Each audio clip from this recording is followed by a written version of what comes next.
Why hello there internet, today I want to address a comment that I got on the Ogres video yesterday because it's a type of comment that pops up every now and then. So here's what the comment says: man, you built that Ogre so wrong. Even without galvanized mods, this thing's strength is the stupid status procs it makes with the napalm. Lots of status chance and you run corrosive, not viral, to help the heat burn through enemies. Tonkor is trash compared to even the base Ogres. You can do steel path with regular Ogres with galvanized mods and any decent weapon buff frame. He also left a follow-up comment where he says that I disrespected an amazing weapon through sheer incompetence. Now the thing about that comment is that that person is not wrong. Well, not entirely. They're wrong about the corrosive stuff. You don't want to run corrosive and a buffer frame, you want to run vital and an armor stripping frame.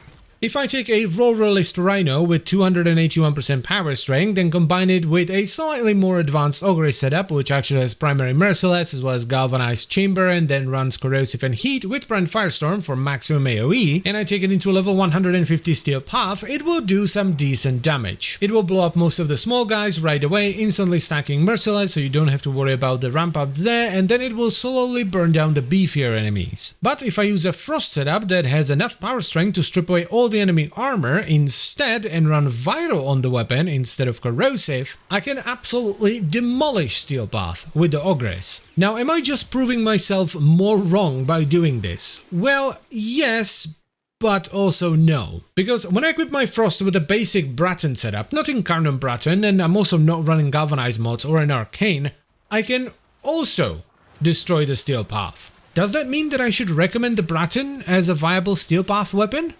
Well, no, of course not. I'm not doing a lot of damage because I'm running a Bratton. I'm doing a lot of damage because I have a strong Frost build. Now, I'm not trying to be an arsehole here, it's just how it is, right? Warframes contribute a lot to your weapon's performance. So when you want to review a weapon, you have a choice to make. You can either review it on something like Inaros, which is what I do, and try to focus on the weapon itself, or you can review how the weapon performs when paired up with a Warframe that suits it the best. I actually go one step further for the Warframe Weapon Encyclopedia, and I use my melee setup when reviewing guns, and I use my gun setup when reviewing melee weapons. I feel like you get a much better idea of how strong the weapon is without any interference. If I were to test weapons on my Frost setup, you would have no idea how strong these weapons actually are, because Frost can carry anything through steel path. Now, I'm not saying that this is the better or even best way of doing things, it's just what I like to do. I despise videos that show something performing a certain way, and then when I try it, it doesn't do that because of some other stuff. Now, to be fair, most people will walk you through the entire setup, but I would still prefer to see the raw power of the weapon rather than the combination of the weapon with a very specific Warframe. I'm not trying to make excuses here, by the way. I'm just trying to explain why I do things the way I do. I will admit that I may have been too harsh on the Ogres because when you really invest into it, it's not too bad, but that still doesn't change the fact that I would rather run the Kuva Ogres or the Tonkor. But anyway, that's pretty much all I want to say, so I thank you very much for watching. As always, guys, I would like to extend a special thank you to all the channel members. Thank you very much, guys. I really appreciate your support,